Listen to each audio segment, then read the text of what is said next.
এখানে প্রতিটি গাছের গোড়া থেকে মাথা পর্যন্ত এভাবেই গাদাগাদি করে থোকায় থোকায় ঝুলছে টক মিষ্টি স্বাদের লটকন।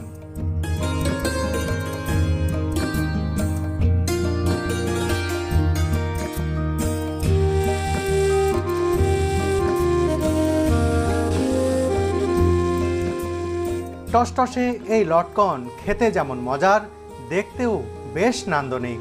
কেমন লাগছে এখানকার লটকন? খুব মিষ্টি, লটকনগুলো কালার যেমন সুন্দর, খেতেও টেস্ট। এই যে আমি একটা পাচ্ছি। ও, অনেক বড় তো। হ্যাঁ,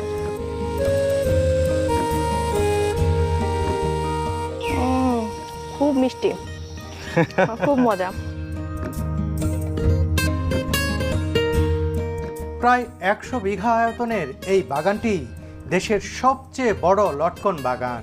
আমার বাগানের লটকন সবচেয়ে মিষ্টি। এখানে অন্য দিকে হয়, কিন্তু এটার মতো এত